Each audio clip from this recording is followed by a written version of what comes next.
Welcome to the Wisdom of Show. I'm your host, Simon Bowen, and every week I'm speaking to the world's greatest leaders, thinkers, and entrepreneurs about complex issues and impactful leadership. Join us in the Renaissance of Wisdom.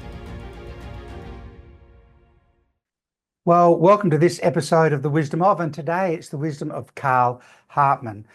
Carl's a serial entrepreneur, having launched multiple startups and actually had a number of large-scale capital raisings in the tens of millions of dollars, 30 million and 50 million, and also having successfully exited one of those companies. He's an adjunct professor at the University of Queensland, one of Australia's premier tertiary institutions in entrepreneurship and innovation, almost as a way of giving back to how do we develop the capability of entrepreneurs nationally or even globally. You know, we are increasingly faced with social, political, economic challenges worldwide, and we're in an era where we need to get below the surface of superficial tips, tricks, and hacks, and get back to some of the basic wisdoms of great leadership, great enterprise. If free enterprise is one of the most powerful forces we've got on the planet, we should be talking to people who have started enterprises and made them work and turned them into something. And so, Carl, you're also, I think you were the runner-up, the global runner-up in the Entrepreneur of the Year award. Is that correct? Yeah, One of IBM Global Entrepreneur of the Year. A few years back now, but that was a fun journey. Yeah, I bet. That's an interesting thing. You know, so look, the evidence is there, right, in terms of results. And so I really appreciate you spending this time with us and to unpack a little bit, both at a wisdom level and at a practical and pragmatic level.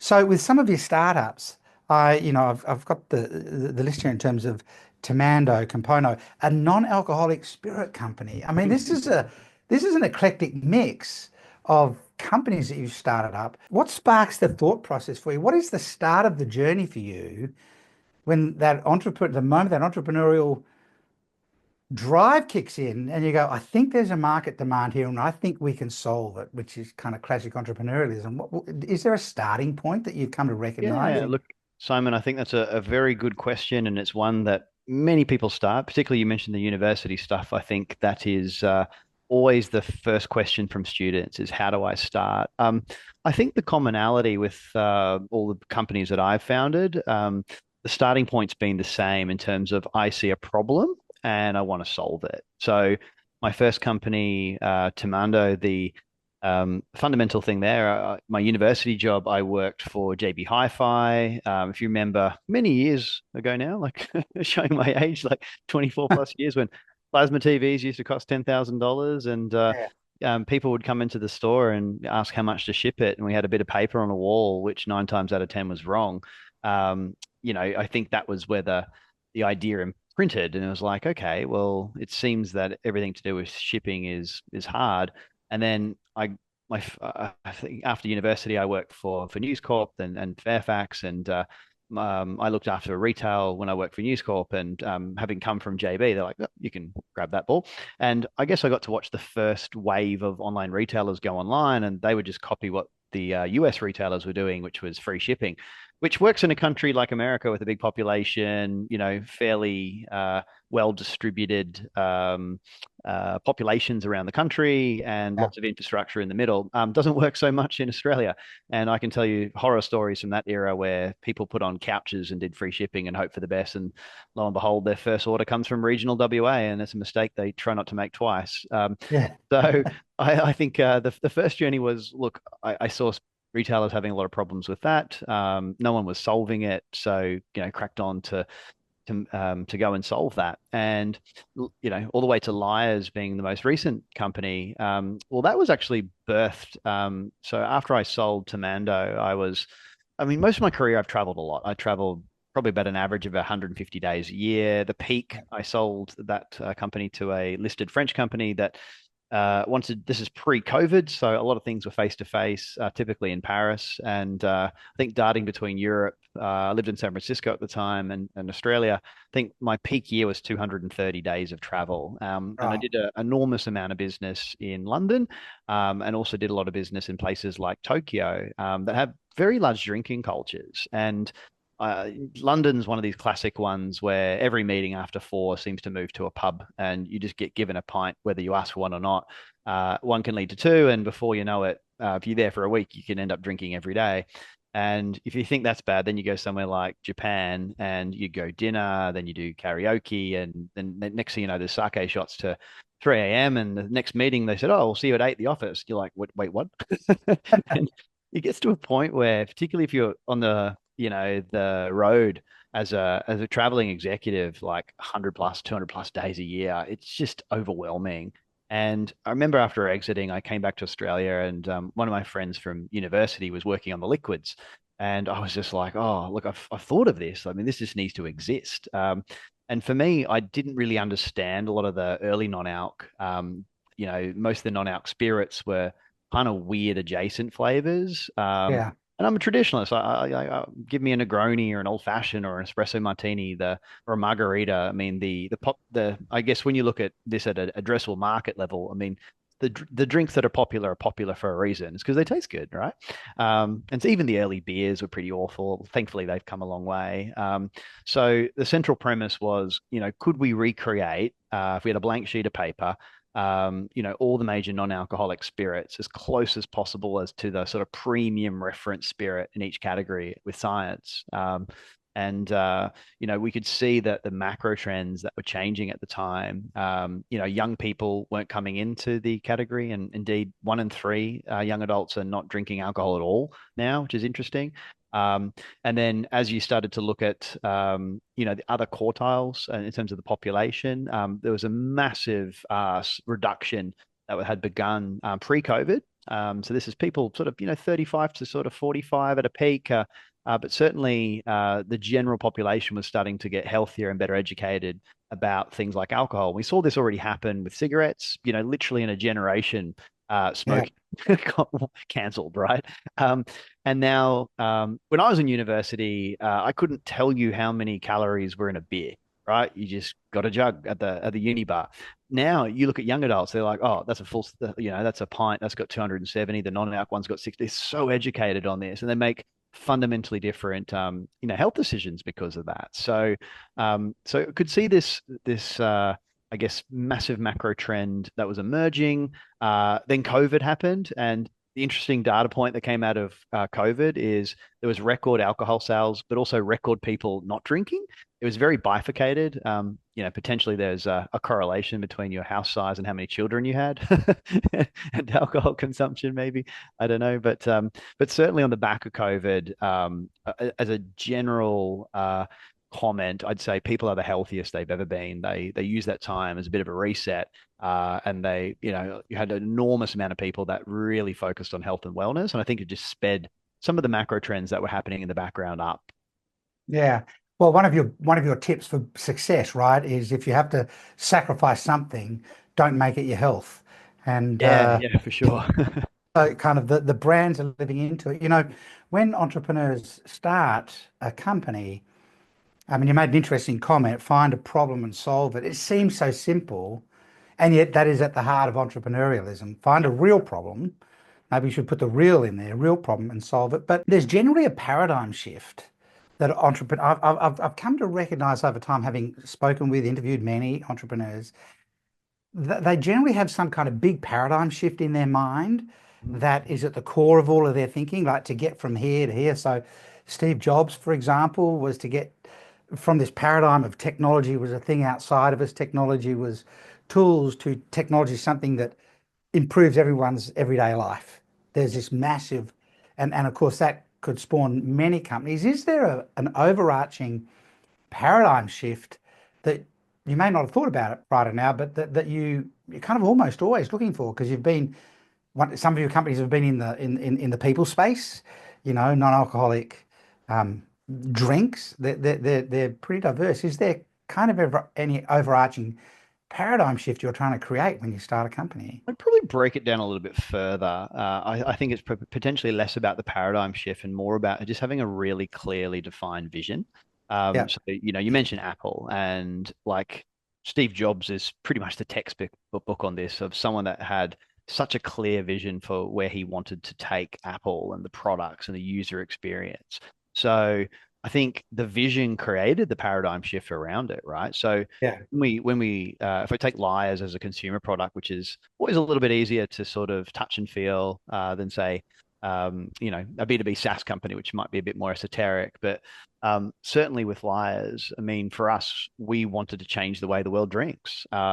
And we said, well, look, if that can be our vision, can we create a mission to get a bottle of Lyres behind, every bar in the world? And 5 years later, here we are. The product's found in 100 countries. We're distributed in 40, and there's tens of thousand bars around the world that have our products. So, not a bad start for something that was birthed just before COVID, right? But certainly, you see back to your paradigm shift. You can see if you start with a well-defined vision, two things happen. One, you attract great talent that share Yeah. that vision, and certainly back to your example of Steve Jobs. I mean, you look at some of the amazing people he had around him. I mean, yes, he was a visionary, but he had, an executor like Tim Cook, who obviously later on became CEO, and Johnny Ives as a designer that brought, a completely different way of thinking Yeah. about user interface. And I mean, I remember being on a BlackBerry and the iPhone came out, and like, if you were in that camp, I had again, a it's like where BlackBerry. is you're like, where's the keyboard? And at first you were Yeah. like,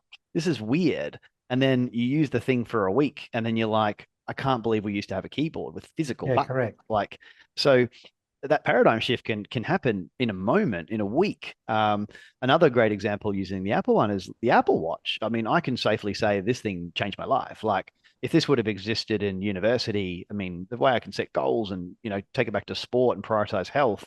I mean, it'll tell you all sorts of things. Are you getting enough sleep? Where's your heart rate at? Like, you've got something that has so much insight that you start to actually, you get presented this data back, and all of a sudden you start to make very different decisions. So, Yeah. and you see that just this shift. I mean, I remember a few years, back it was kind of few and far between on who had a smartwatch.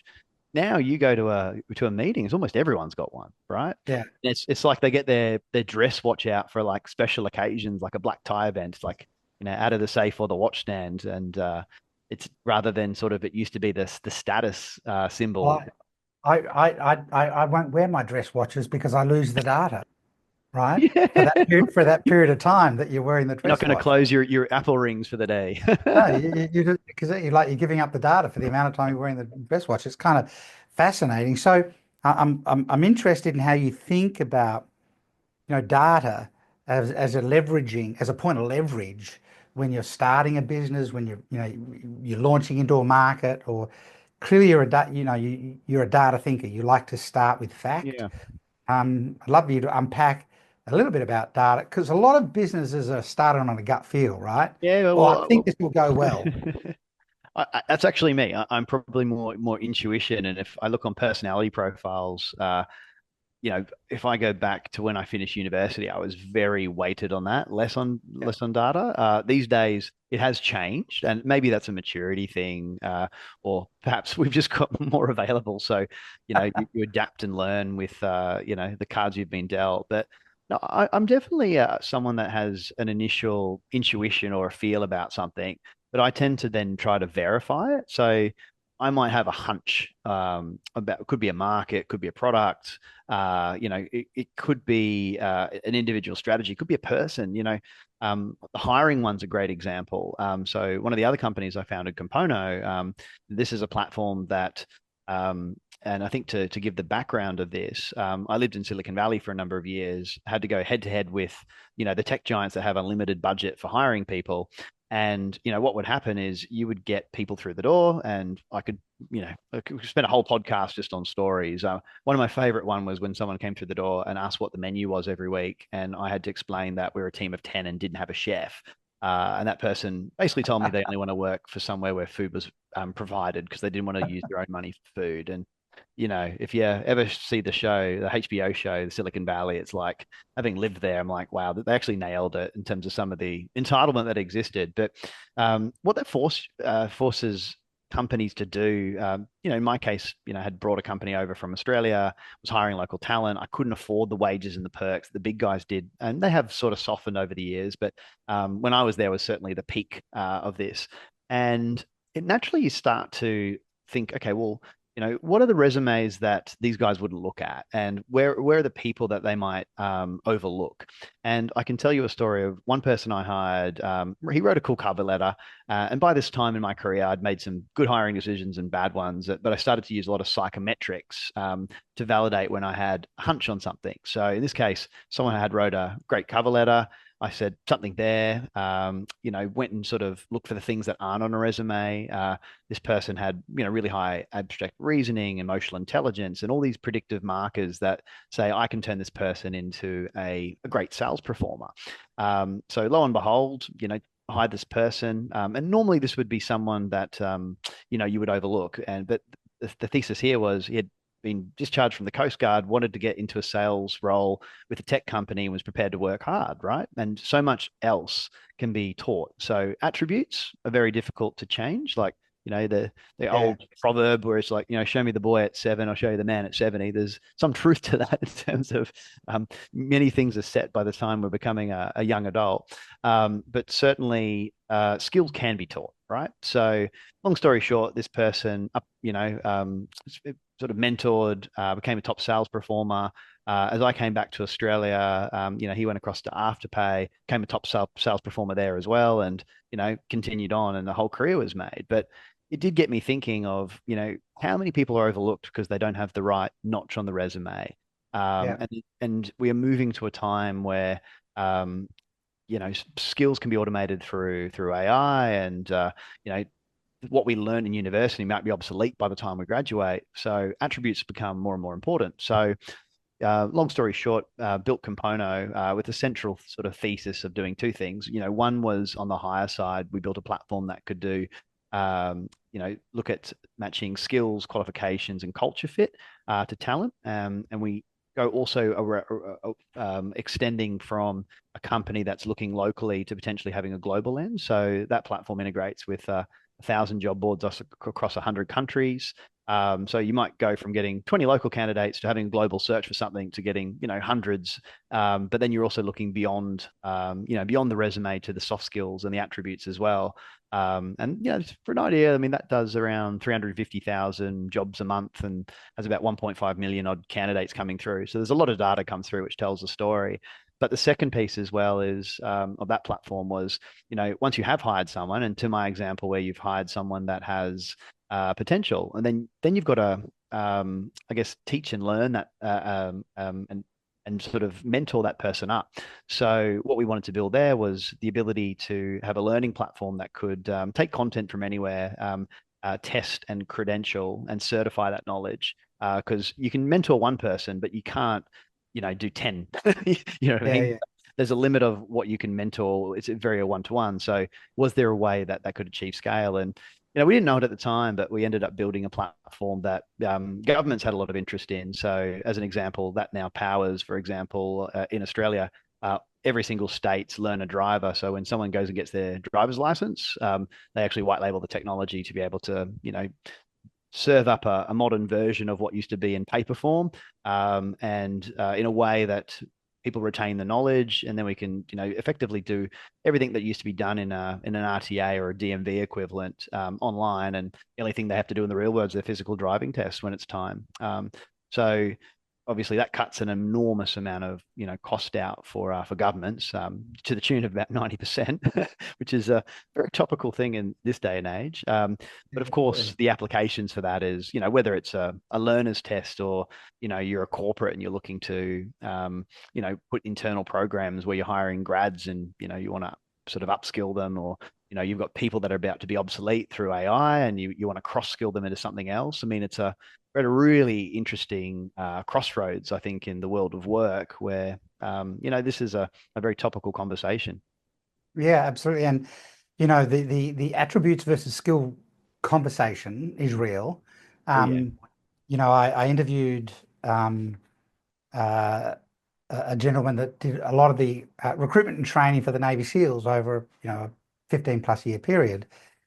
And he was talking about how the Navy SEALs hire, they choose for attributes, not capability or skill, because you can train someone to swim, Yes. but you can't train grit, No. you know.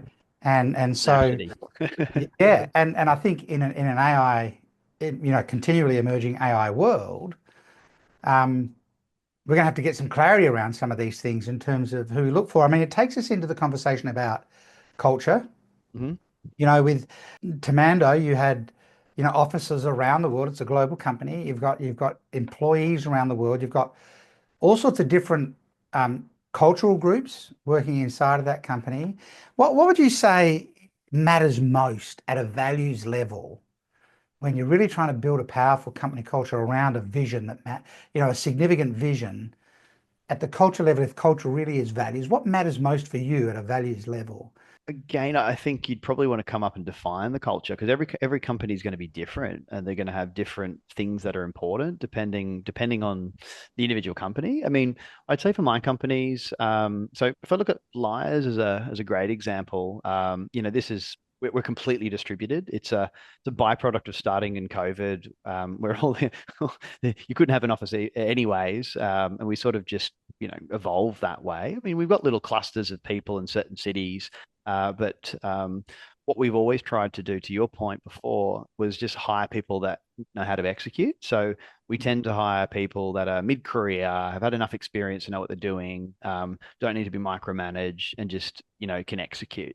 Um, so what you end up having, particularly if you've got those that have a global mandate, because then it becomes about output, not hours, and that's definitely Yeah. one of my little, uh, I guess, nuggets, if you like, where I've always struggled with the corporate culture where it's like you must be here to clock on at 9 and clock off by 5 and output in these hours. I mean, it may work when you've got a business that's narrowcast into one country. If you've got a global mandate, that doesn't exist, right? Like, I work across three major time zones. I'm doing calls in the US in the morning. My evenings are taking up with working with Europe, particularly this time of the year where the time Yeah. zones shift a little bit with daylight saving backwards and forwards respectively. And you almost have to have a little second shift if you want to catch a European team in the evening. So I think making sure that you can hire people that you can then empower and have a really clearly defined objective. And you mentioned the Navy SEALs thing. I mean, that's literally how all elite teams around the world work. So be that, special forces, be that really high performance sports team. There's a strategy, there's a plan, and then they set people curbs. They're like, okay, like if it's a sports team, it's like, all right, win the game. Here's the different plays, but once that ball's on field, I mean, all sorts of different Mm. randomness can happen, and you need to have this situational judgment of how to handle the situation in that moment. The special forces, as you ever heard any of these people speak, it's a very similar theme, where it's like, cool, we know the objective, but then, thing gets shot down and they're behind enemy lines and they got to survive, step one. And step two is try to still complete their objective. So that ability to sort of change your thinking in field becomes really important. So what for me, I think it's in the business context, it's like, well, okay, what is your vision? What is your mission? How do individual departments contribute to that mission? How do the people in those departments which have a departmental goal? So you should be able to ask anyone in your company, like, what do you do? And they should understand how their actions matter and contribute to the overall call, right? And Sure. whether that's building software, they're grabbing a ticket and they're executing it. If they're working remotely, whether this is people in an office that are, getting together around a whiteboard and planning and doing a financial forecast. I mean, the modality I think matters not as much as making sure that the team can basically have the tools and the empowerment to hit their objective. Sure. So, in an environment like you have gone in and innovated industries like, the global kind of drinks market. Um, but every one of your companies really represents an innovation in an industry Mhm. space, and the world is increasingly less certain Yep. across many, many arenas. And so, one of the things I've noticed amongst great leaders, exceptional leaders, is they also have a powerful calm about them. Yep. People want to be safe, right? And when people are feeling uncertain, the courage of the leader or the powerful calming nature of the leader makes a big difference. So Oh you yeah. you want to allow people to be able to make situational judgments. They'll only do that if they feel safe enough with you as the leader to make situational judgments in the field of play. Mm. What do you do? How do you help people from that powerful, calm kind of perspective? Is it how you show up? Do you have any specific tactics or strategies that you use with teams of people so that they just feel like, you know, with we're safe with Carl as the leader of this business. He's calming, even though we're in an innovative space doing different things. Yeah, look, I probably get referred to as being quite calm quite a lot, actually. Yeah, I think what you can't do is if you've got worry, I think you sometimes just have to maybe internalize that a bit. But the common sort of thing I've noticed amongst most successful entrepreneurs is we all have this unwavering self-belief that it's all going to be okay. Hmm. And like if I could pick up the phone to any entrepreneur and say, okay, how many times have you had to, put payroll on a credit card or an overdraft, Yeah. or have you been 2 seconds to midnight running out of money, waiting for an investment check to clear? And you'll have an investment check coming in, and there'll be KYC holds or AML holds, and you needed it for payroll on a certain day, and you'll be juggling things. And I mean, it sounds scary for a lot of people, but I mean, this is a day in the life of an entrepreneur. And in some of the lectures I give at university, I've got a one of these great graphs, and it shows how people think it's going to be. It's this lovely sort of nice linear line, and when in fact it's like snake pits and all sorts of moguls along the way. I mean, the reality is it's whatever you think, it's going to take much longer and it's going to cost more, and there's going to be contingencies on contingencies. There's nothing you can do about it. So, but again, the common feature I see of successful entrepreneurs is they're all like, it'll be right. We're going to manifest this through, through whatever belief in the universe they have, that they're going to get it there. And I Yeah. think when you have that unrelenting sort of tenacity of belief that you will carry everyone across, people rally around that, right? At the same time, you do have to be a realist and you do have to be honest. I mean, if there's risks, I think it can be very negative to a team if you sugarcoat it, because they might perceive that as being aloof. And you have to call out, okay, if this doesn't happen, I mean, here's the impacts, but I believe it will because, A, B, C, D, E, F, G. Um, and certainly I'd say many of your direct reports that may not have that same level of entrepreneurism might have a very different tolerance to risk. So I've seen people, CFOs are a great example of this, where, you will be in a precarious, and this will happen on anyone's entrepreneurial journey. It will it's the exception rather than the rule when this doesn't, where, they'll be like, oh, we got a month worth of runway, and, you'll be working on a investor deal to sort of keep the lights on. And, the CFO is pretty much ready to jump off a bridge at that stage. And part of your role is probably to say it's going to be okay. You promise.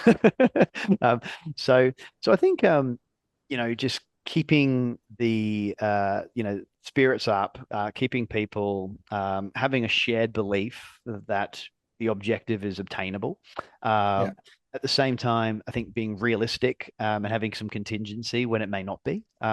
So hope for the best, but plan for the worst. The old saying is. And look, I think if you find you're getting flustered, I think the power of just taking a breath, whether you're going full breath work or, literally just three long holds, again, put your Apple Watch on and watch your heart rate. I mean, you can bring it down 10 or 20 points if you're having sort of a spike because of a moment. So I think just trying to find a way to center yourself, and just making sure that if you do have frustrations or worry, you're not potentially, projecting those, if you can kind of deal with that internally. Well, we do tend to bring risk that is actually still well out into the future into the present moment and it act as if it's right now, as opposed to what is reality. Terms like burn rate and runway, may only exist in the entrepreneurial world. Yep. Not everybody else uses that sort of language, Yep. but there is a nervous wiring that is required, Yep. for entrepreneurialism. Oh, 100%. I mean, the best story ever was, Fred, the founder of FedEx, that was basically, had a month of runway left and went to Vegas, put it all on black, hoped it was black, came up black, and won okay. And the company survived. And now it's, FedEx is a big, giant global corporation. And, Yeah. um, I'm told from sources that know this story, apparently it really did truly happen. And, but yeah, I mean, I think there is a bit of a tendency where, I mean, you might have to go all in, and look, just hope for the, with all your being in essence, that all in on black, it comes up black, it better be black. But that's not for everyone, that level of risk, No, that's it's for not. sure. But there's a famous photo of Richard Branson in seat 1A Mhm. with the flight attendants around him and other kind of celebrity passengers on the first flight from London to New York. Yep. And when they launched the airline, and I was at an event, with Virgin Unite, and I can't remember who made the comment, but apparently they did not have the money for the fuel to bring the plane back. Mm. If they didn't get the tickets sold in New York for enough people to want to come back with them, it is all in. We're going to fly this plane out, and because we're launching an airline, and that's not, it's not a minor thing. So it's interesting in the entrepreneurial space when I ask people, what do you think your true calling in life actually is? Now, if you go to a surgeon and say, what's your true calling? They will talk to you about saving lives and surgery and being a doctor, or I wanted to be a musician my whole life. But entrepreneurs seem to do many things. We use the term serial Hmm. entrepreneur. I'm not sure that that's a generous term, because actually you're a serial creator of Mm. value. It's a different thing. But what if I pushed you to go, what is your true calling? I mean, you've been at it a while now, how would you see your true calling in life that has a pattern across everything you've been doing? Yeah, look, I think particularly once you post exit, so I have had the good fortune of having an exit. Hopefully have some others in the foreseeable future. But I think when you do have your first exit as an entrepreneur, it's one of these moments where it's been so much of your identity, Yeah. and all of a sudden it's not there. And you've been doing something the same, every day for 10 years, and then all of a sudden you're at a crossroads again. Um, I tried doing nothing. That lasted precisely 12 weeks. I quickly discovered that I need to be busy to be happy. And then, I also know, I think, got enough emotional maturity now. Because, I think when you're in your 20s and you're starting your first company, you want to do everything. Now I can tell you exactly what I'm good at and exactly what I'm not good at, right? I'm good at leading and inspiring. I said I'm a great leader. I'm probably a terrible manager, because there's just some people that are just really good managers. They'll make sure that every I's dotted, every T's crossed. That's not my personality. But I'm the person on day one that can start something from nothing and have, operational entities in 10 markets, and, all the right governance structures and financial structures in play. And, I'll get on the phones and get the first 10 customers. And I think there's a lot of people that struggle with that start. But I've seen some brilliant people that can pick up the baton afterwards, right? And then they're not the people to start it, but they're the people to sort of, grow it. And then there's the people that can finish it. And these are the people that you've got a mature business, and, they can squeeze percentage points out of EBIT at a large scale, because they look at, data and numbers in a very different set of ways. And so I think, entrepreneurs by generalization tend to be good certainly serial ones at the sort of the starting, the 0 to 10 million mark, if you like. Yeah. I think the emotional maturity is knowing when you should supplement yourself with others. So, for example, if you're a technical founder, you probably want to bring someone on to have the commercial conversations and do some of the heavy lifting in that department sooner rather than later. If you're a commercial minded founder, and you're going to be the spokesperson, or the front man of the band, so to speak, probably going to need a whole back office. Whether that's strong CFOs, COOs, marketers, people that can execute, right? And it's just understanding from a team dynamic, because it's actually a team sport. Like, it may take someone to start, but it takes an entire team to finish. And an Yeah. analogy I love to use. It's like convincing a whole bunch of people that we're going to run a marathon, and half your squad hasn't even gone for a 5K run before. So there's zero training, and it's just like, cool, we're going to do this. And so there's going to be some attrition along the way, as in not everyone is built, for this. And look, some people will be with you at the end, and with sore muscles and all. Others will, get to the halfway point and go, I got to call it. I just physically can't do it because it is a high stress environment, and people, particularly for people that have come from corporate where they're used to having resources and budgets. You have to execute on the smell of an oily rag in a lot of cases, particularly in the current climate where there's so much pressure to be capital efficient. Like, if I was raising money in 2019, 2020, they're just like, you can have a budget for whatever you want. And then the wind changed, and it's like you got to get profitable yesterday, right? So there's been a lot more sort of rigor and a completely different mind shift in entrepreneurship over the last 2, 3 years. Where certainly if you'd grown up through this world of having venture backed businesses over the last 20 years, it wasn't really till 2020 did sort of the wind change, and it changed really rapidly. And those that adapted have thrived, and I think those that haven't, may not have businesses here today. And there's been quite a lot of mortality in the space, of course, over the last few years, and probably more to come. Yeah. And, we're pretty active in the North American market. About 80% of our clients are in North America. And, I have many, many conversations with young people in their mid 20s, early 20s. I'm going to go out and raise $50 million capital. And, I generally put them in touch with a number of people that I know that have, done big kind of C round or big capital raisings and things like that, just to like have the conversation first about what you're actually opening up, the can of Yep. worms you're opening up Really here, hard.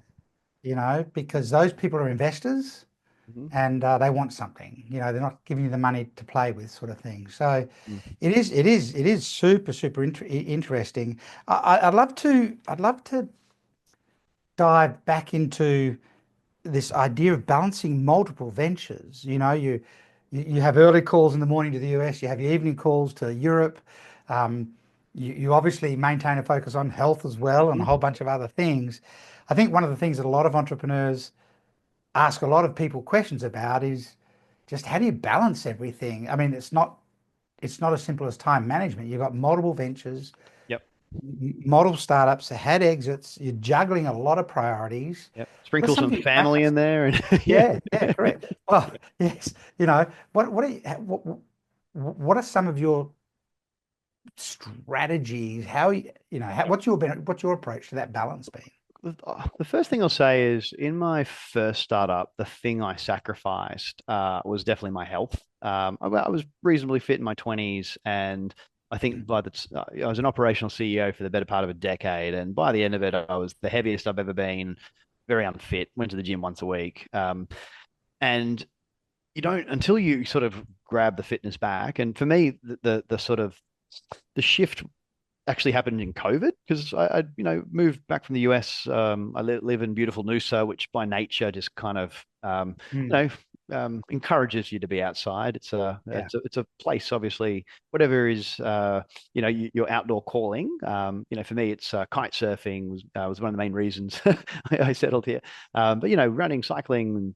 But when it was COVID, I went from traveling 100 plus days a year to zero. And it's like, I have so much time. I'm just going to put it. And when the government was basically saying you can only leave the house for exercise or shopping, I mean, seemed like a really good way to break up Zoom calls. But I think, got back to sort of an elite level of fitness. And then I was like, I'm never leaving this again because I feel good. So like alcohol consumption was at like record lows, fitness was at record highs. And you start to realize your body is such a machine. And if you train it well and you treat it well, you can actually get a lot more output out of it. So I think in terms of juggling things, I think it's really being militant with your time. So for me, like I might say, well, I have to put this block in the morning to work with the US. I have to put this block in the evening for that. But then I've got a different view of the day, right? So I've got stuff I do in Australia, but I might go, cool, it's windy. I want to go kite surfing for a couple of hours, and I will go and do that.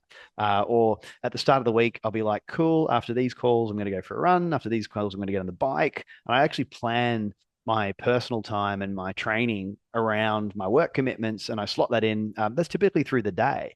So if you start to shift your mind from this and I encourage everyone that works for me to do the same. Where everyone gets on Strava. I give kudos if someone goes for a walk in the middle of the day, or people should feel safe and have the freedom to make sure they prioritize themselves. Because I've seen cultures where they're like, oh, you went to the gym at like 10 a.m. And it's just like, it shouldn't be about that, because if that person got into the early in the morning, smashed a bunch of workout, and then it's like, cool, I need to decompress, they go and do that, you're going to get so much more out of them in the afternoon. So Yeah. again, it comes back to this mantra of just outputs, not hours. Just everyone Yes. works different. Same thing with with like school pickups and drop-offs. I mean, anyone that's got kids, that's a fact of life. I see cultures where people feel like they have to ask permission to go pick up the kids or drop. I mean, just go do that. So I think that these things just need to, like, people have to understand that there's life, you've got commitments, and then it's about understanding when is your best time to output on a personal level, and when is there the best times to collaborate with the team, because everyone on your team is going to probably, some people are morning people, some people are night owls, so it's probably just having those conversations and working out where you can have those sort of core collaboration hours. And that's whether you're in an office or not. So if you're working remotely, I think is something you can very easily define. When you're coming into an office environment, and certainly like Compono, we've gone back to the office 3 days a week. So there's a lot more collaboration happening. I still think offices for collaborating, particularly when you go to strategic planning, I mean, it's very important. It's much harder to do that and hold attention online. But certainly when people are working, it's just, I think, really defining, okay, these are the hours we need everyone to be present, and these are the hours we can be flex. Yeah. I mean, there is this continuum between rigidity of um, structure versus flexibility of structure. The rigidity of, I always do my exercise first thing in the morning when I wake up versus I fit it in against what the rhythm of my day is. And so I guess it's also the continuum between time versus priorities. Yep. It's about managing priorities rather than time. I'd love to get just some of your thoughts, go back to the AI conversation Hmm. and get your snapshot view of where do you think AI is going to land in, say, the next, 2 years seems like an eternity when you're talking about AI, but you're across multiple businesses, you've been in retail, you're in, a whole lot of areas that are algorithmically driven in terms of how they manage some of the value that you create for marketplaces. I'd love to get your take on AI in whatever direction you sort of want to take that. It's Yeah, obviously sure. something you'd be thinking about. I think the first thing is probably to look what's driving AI, and it's the large language model, right? So if you look at the amount of data that's available for these models, it's a logarithmic curve at the moment. So what the models are getting trained on is growing exponentially. The amount of inputs, I mean, I think a giant paradigm shift that's about to happen, I think, is going to be with Apple Intelligence. I mean, you look at Mm, the demographic of people that have Apple devices, they're effectively bringing native ChatGPT. And yes, I know there's data lakes and all sorts of other bits and pieces too, but there's still going to be metadata that's going to be aggregated, and I think that's going to drive some real innovation. And then just I think seeing how ChatGPT has just found its way into everyone's life right now. yeah. It's super interesting. I mean, you've got kids using it. I mean, you've got people that are kids that are in grade one that are using it to help them with their homework. Obviously, some parents may encourage or discourage, more or less. But I think it's about probably breaking down and saying, yeah, okay, so one, we know that you're having these models that are trained on increasingly larger data sets. What's happening as an output of that is the conversational aspects of it are improving at a rate unbelievable. I mean, even if you've used ChatGPT in the latest iteration, Mm, seeing how you can converse with it. I mean, it's leaps and bounds even a year ago, right? When it's in conversation mode, and you can kind of extrapolate that's where it's going to be. So certainly in terms of some of the practical implications, like chatbots and being able to aid with the gathering of information and summarizing it, and certainly if you think of the non-spoken form of this in terms of you can write an email and chuck it to ChatGPT and say make this more formal, less formal, Yeah. more a fun one to do is more ominous.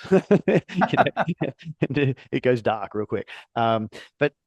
So in a way, and certainly if you've got kids, just seeing how voice native they are. Like I remember when my son was 2, and again, we got the Alexa units in the house, and you'd see a street lamp and go Alexa on, and then you'd have to kind of explain that it wasn't an omnipresent thing that can control everything. It's just we had some fun during COVID, and um, you know, automated the house. But it is a native way they think now in terms of being able to. There's a question now they'll go and ask Alexa or Siri or ChatGPT to get the result. Where when I was a kid, we had the encyclopedias. You'd have to go look it up, and you have to Yeah. go find it, and then you have to realize that wasn't quite the right question. You have to go and ask another one, and it was an ordeal. So long-winded way of saying I think AI has made the you needing to remember and retrieve information redundant, right? Because it's going to do a far better job than you. Um, Being able to crunch large sets of data. Again, technology is at a point where we're on the cusp of quantum computing. I mean, Yeah. everything's going to change even further again. I mean, I went to a talk the other day, and they're talking about quantum cryptography and how pretty much a quantum computer can crack any known encryption. Cybersecurity is going to change at a not like you put that plus AI, and it's super interesting what can some of the outputs that can happen of that. So, but where there's opportunity though is thinking about how do you harness this, and what are the things that humans will can do and probably will continue to do better than a machine. And I would like to think sort of some of the interpersonal stuff is very hard to replicate. Intuition, so being able to potentially read things that are maybe not as data driven. And of course you can train anything. Like you're looking at some of these biometric models and facial cues, but sometimes there's just a hunch, right? um, Yeah. Yeah. and maybe that's at a deeper level that we don't yet understand. And I certainly think being able to be the person that knows how to get the most out of it, like prompts, even like it's another tool. So you have to know how to, like when you got given a car, you had to learn how to drive it. I think we're probably just at the start from a business perspective in terms of knowing how to get the most out of it. And certainly a very practical takeaway people can do is go and do a short course about understanding prompts and prompt syntax, and Yeah. like that can be transformational. Just in terms of you as a business leader understanding what you can use this in your day-to-day life tomorrow. Be it simple things like making a board paper read better, or chucking at a set of data and saying yeah, what's your view on this cash flow? Yeah. Do something with this. Yeah. It's interesting. What AI doesn't do yet is compassion. Yep. It doesn't do context well enough Yep. yet. It doesn't do conscience, like what's Hmm. right and what's wrong. And at the moment, chat is still never going to say to somebody, well, that's not the right question you've asked me. Correct. And I think that's kind of the point of difference. There's a line, I call it the human value line. Mm. There's a line below which human value is not really worth anything anymore. As the industrial age took out certain levels of labor, the human value line lifted. What technology tends to do is lift the human value line, and we need to, acquire a higher order set of thinking to bring human value with the tools that we have sitting underneath it, which at the moment are AI. It's certainly going to change the world, and people have concerns about it. I'm not in the conversation about is it the greatest existential threat to mankind or not. It's just it is a business tool that everybody in business absolutely should be using. And if you're not, you are going to fall behind at a rapid rate Yeah, if you're not 100%. figuring out how to make this work in your business. Yep. So what did you want to be when you were when you were young and thinking of like, when you wanted to, what did you want to be when you grew up, if you like? Because I'm not sure that entrepreneurialism would have been the first thing. Well, the funniest one, I was on a game show called Amazing. I think it was grade seven, and I got asked that question. The grade seven me was a software designer because I could see that. I think I liked video games at the time. I was wanted to, that was probably the application I was thinking of. But I don't know. I think even at an early stage, I saw the potential with computers and tech, and I knew I wanted to play in that pit. Well, you are a software designer. It's just that the software you're designing now is the people inside companies. Yeah, and I did 1 year of computer science, and I realized I'm not the sort of person to stay in the lab and code. But look, I can, I'm a great product person where I can kind of whiteboard everything and storyboard stuff and give it to someone else who's a much better engineer. Perfect. If you could solve one mystery or unanswered question in the world, is there anything that you've thought about? You'd love to solve it. It's not been solved yet. An unanswered mystery. Deeply curious of have there been advanced civilizations on the planet before? Because Oh, geologically, if you live by the ocean, even 100,000 years ago, there'd be a speck of, I see how corrosive the salt water is in front of my house, and stuff doesn't last long. So have I don't know, you? just There's a fascinating series on Netflix about the ancient apocalypse. Was there an intelligent civilization well before our recorded history of intelligent exactly. civilization? There's And if lots of you little could have, breadcrumbs, isn't there? yeah, lots of them. And if Yep. you could have invented anything in the world that has already been invented, what would you love to have been the inventor of? Look, I think something that I'd still love to solve. It's being solved, but I don't think the right solution here is fusion energy. I mean, I think Yeah. something I'm deeply passionate about as I probably exit some positions and I think I'm already thinking about what I do next. I mean, I think the next big problem to solve is in the energy arena. I think that Yeah. when you just think of this at a macro level about the world needing to decarbonize, and Yeah. you look at all the solutions, and all these renewables is a part of the solution. It's not, it doesn't create enough sustainable, yeah, No. power on a day-to-day basis. And I think all drains kind of lead to fusion. And I think it's not worrying when you've got the general population doesn't know the difference between fission and fusion. And I think, Yeah.